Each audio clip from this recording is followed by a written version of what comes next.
नमस्कार। आज हम एक बहुत ही दिलचस्प सफर पर निकल रहे हैं। ब्रिटिश भारत में जो संवैधानिक, प्रशासनिक और न्यायिक बदलाव हुए, उनकी हम गहराई से पड़ताल करेंगे। हमारे पास कुछ ज़रूरी ऐतिहासिक दस्तावेज और रिसर्च हैं। इनसे हम समझेंगे कि 1773 से लेकर 1947 तक भारत का शासन तंत्र कैसे धीरे धीरे बदला। मकसद ये है कि देखें कैसे ईस्ट इंडिया कंपनी, जो पहले सिर्फ व्यापार करती थी, वो शासक बन बैठी, और फिर कैसे सत्ता सीधे ब्रिटिश क्राउन के पास चली गई।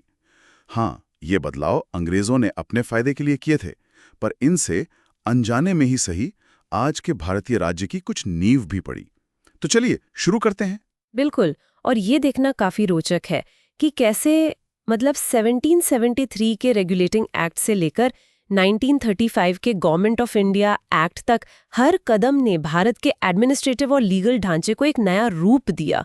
हम ये भी देखेंगे कि ये बदलाव क्यों हुए और कैसे हुए। तो सबसे पहले बात करते हैं 1773 के रेगुलेटिंग एक्ट की। ये पहली बार था जब ब्रिटिश सरकार ने सीधे सीधे कंपनी के कामों में दखल दिया, खासकर बेन्नॉल के लिए, है ना? हाँ, बिल्कुल। बंगाल में प्रशासन के लिए एक गवर्नर जनरल और उसकी मदद के लिए एक काउंसिल बनाई गई। वॉरेन हेस्टिंग्स पहले गवर्नर जनरल बने। और इसी एक्ट के तहत कलकत्ता में सुप्रीम कोर्ट भी बना। सही कहा। जी हाँ, सुप्रीम कोर्ट की स्थापना हुई। हालांकि उसके अधिकार कहाँ तक होंगे, मतलब उसका जुरिस्डिक्शन क्या होगा, इसे लेकर कंपनी और कोर्ट में काफी कंफ्यूजन और झगड़ा रहा शुरुआत में।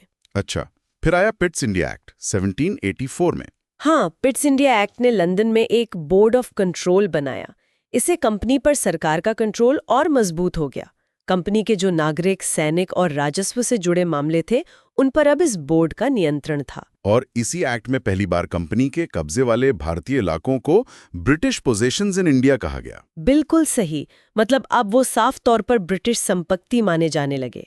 तो एक तरह का दोहरा शासन शुरू हो गया, कंपनी का भी और ब्रिटिश सरकार बोर्ड ऑफ कंट्रोल के जरिए। इसके बाद चार्टर एक्ट्स का एक सिलसिला चला, हर 20 साल में आते थे लगभग। हाँ, जैसे 1793, फिर 1813, 1833 और 1853।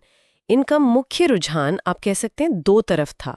एक तो कंपनी का जो व्यापार पर एकाधिकार था उसे धीरे धीरे कम करना, जैसे 1813 में चाय और चीन के साथ व्यापार को छोड़कर बाकी सब खत्म कर दिया गया। जी।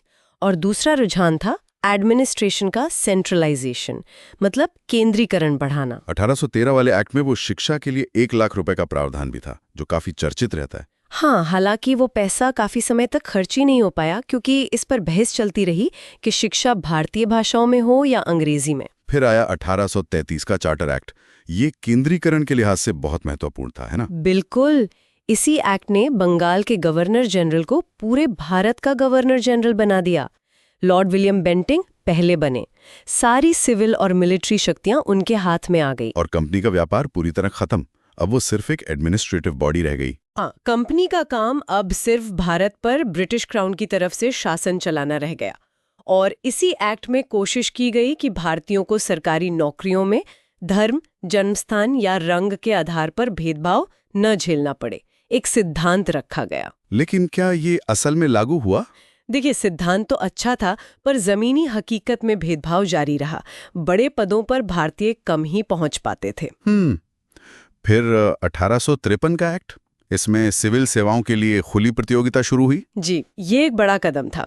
इससे कंपनी का जो संरक्षण या पैट्रनेज था वो खत्म हुआ। अब परीक्षा पास करके ही कोई सिविल सेवा में आ सकता था। भारतीयों के लिए भी दरवाजा खुला, सैद्धांतिक रूप से। और इसी एक्ट में गवर्नर जनरल की काउंसिल में पहली बार विधायी कामों को प्रशासनिक कामों से अलग करने की कोशिश हुई। कुछ नए सदस्य जोड़े गए, जिन्हें लेजिस्लेटिव काउंसलर्स कहा गया। हाँ, ये एक तरह से एक छोटी संसद या मिनी पार्लियामेंट जैसी शुरुआत थी। अलग से कानून बनाने की प्रक्रिया पर ध्यान दिया गया। तो ये था कंपनी राज का दौर, मतलब 1857 तक। फिर आया 1857 का विद्रोह। हाँ, 1857 के विद्रोह ने सब कुछ बदल कर रख दिया। ब्रिटिश सरकार को लगा कि कंपनी का शासन अब ठीक नहीं है, तो 1858 में act for the good government of India pass हुआ। और इससे सत्ता सीधे ब्रिटिश क्राउन यानी महारानी विक्टोरिया के हाथ में चली गई। बिल्कुल। ईस्ट इंडिया कंपनी खत्म, बोर्ड ऑफ कंट्रोल और कोर्ट ऑफ डायरेक्टर्स भी खत्म।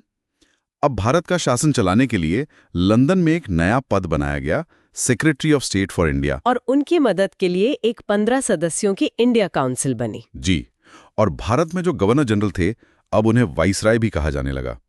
वो क्राउन के प्रतिनिधि थे। लॉर्ड कैनिंग पहले वाइसराय बने। तो अब सत्ता सीधे लंदन से चलने लगी। इसके बाद क्या हुआ? क्या भारतीयों को शासन में कुछ भागीदारी मिली? हाँ, थोड़ी सी शुरुआत हुई।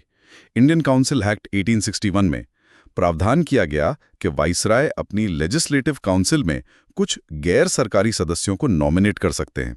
इनमें कुछ भारतीय भी हो सकते थे, जैसे कि बनारस के राजा, पटियाला के महाराजा और सर दिनकर राव को कैनिंग ने नॉमिनेट किया था। जी, लेकिन इनकी भूमिका बहुत सीमित थी। ये सिर्फ सलाहकार जैसे थे, कोई खास शक्ति नहीं थी इनके पास। इस एक्ट ने बम्बई और मद्रास प्रेसिडेंसी को फिर से कुछ कानून बनाने की शक्ति दी, जो 1833 में छीन ली गई थी। मतलब थोड़ा डिसेंट्रलाइजेशन हुआ। और कैनिंग ने वो पोर्टफोलियो सिस्टम भी शुरू किया था, है ना? हाँ, 1859 में ही शुरू कर दिया था, जिसे 1861 के एक्ट ने मान्यता दी। इसमें वाइसराय की एग्जीक्यूटिव काउंसिल के हर सदस्य को एक या ज्यादा विभागों का इंचार्ज बनाया गया। वो अपने विभाग के मामलों पर अंतिम फैसला ले सकता था। ये आज की कैबिनेट प्रणाली की तरह था। अच्छा, फिर आया 1892 का इंडियन काउंसिल एक्ट। इसमें क्या नया था? इसमें लेजिस्लेटिव काउंसिल्स में गैर सरकारी सदस्यों की संख्या थोड़ी और बढ़ाई गई।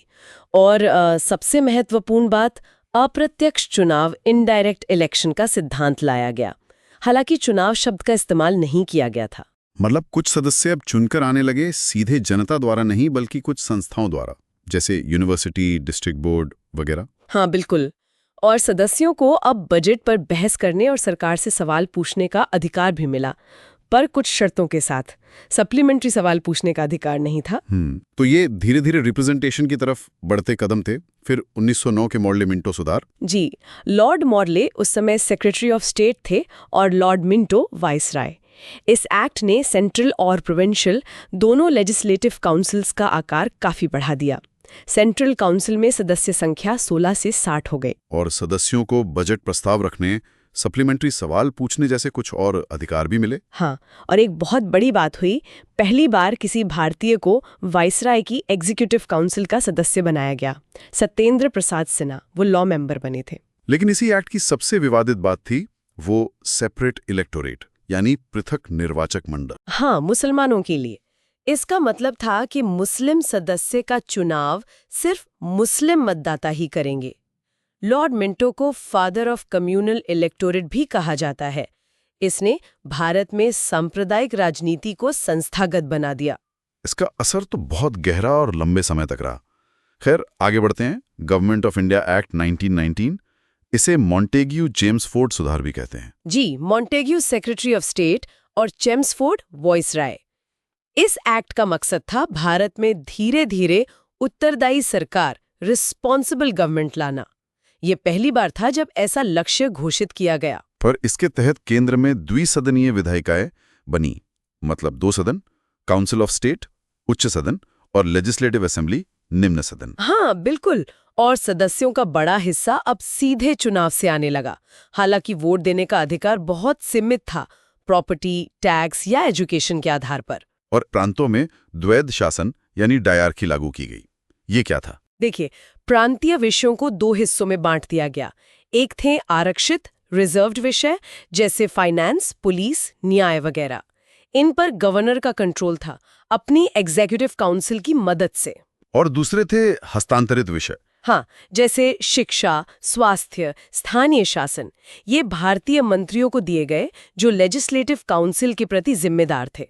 लेकिन असली शक्ति, खासकर वित्त पर, गवर्नर के पास ही रही। इसलिए ये प्रयोग बहुत सफल नहीं रहा। मतलब मंत्रियों के हाथ बंधे हुए थे। बिल्कुल। और इसी एक्ट ने पहली बार लोक सेवा आयोग, पब्लिक सर्विस कमीशन की स्थापना का प्रावधान किया, जो 1926 में बना। फिर आता है सबसे महत्वपूर्ण पड़ाव, गवर्नमेंट ऑफ इंडिया एक्ट 1935। ये तो बहुत ही विस्तृत था। हाँ, ये एक बहुत लंबा और जटिल दस्तावेज था।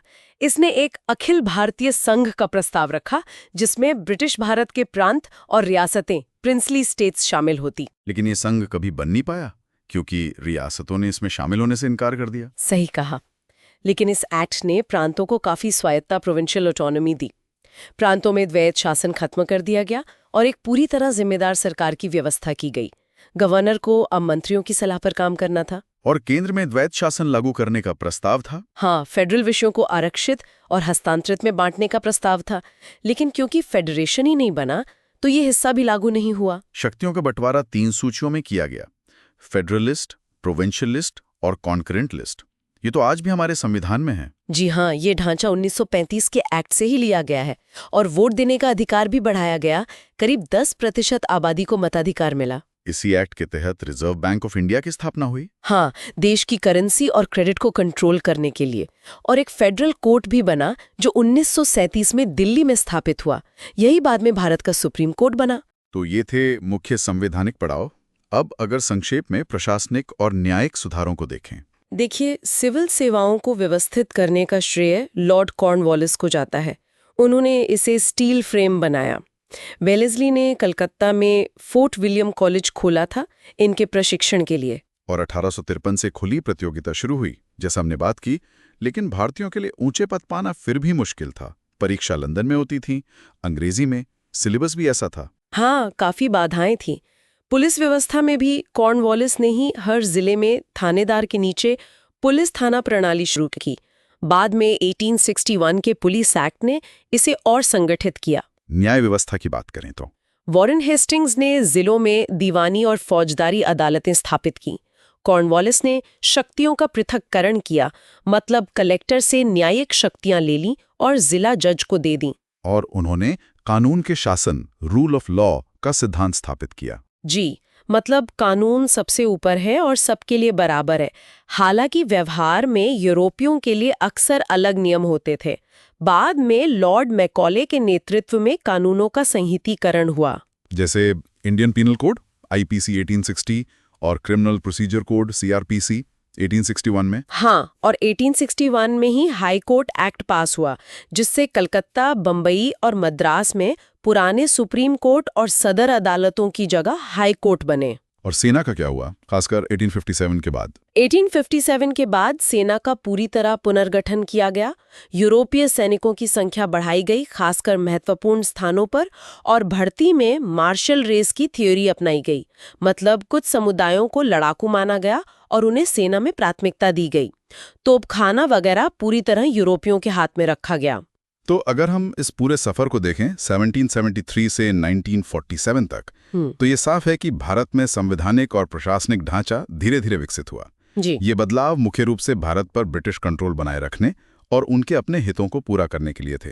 बिल्कुल, इसमें कोई शक नहीं कि प्राथमिक उद्देश्य ब्रिटिश साम्राज्य को मजबूत करना था।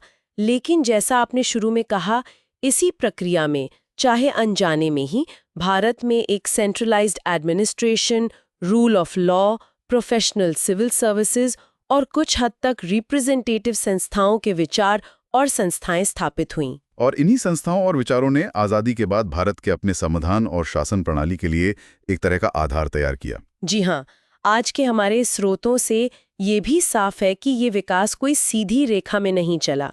ये लगातार ब्रिटिश साम्राज्य की ज़रूरतें, भारत में बढ़ता राष्ट्रवाद और उसकी प्रतिक्रियाएं और समय समय पर किए गए आधे अधूरे सुधारों का मिला-जुला नतीजा था। बिल्कुल, हर एक्ट पिछले एक्ट की कमियों या बदलती परिस्थितियों का परिणाम लगता है। यहाँ एक सोचने वाली बात ये रह जाती है कि ये जो ढांचे औपनिवेशिक दौर में औपनिवेशिक हितों के लिए बनाए गए थे, आज़ाद भारत ने उन्हें काफ़ी हद तक अपनाया।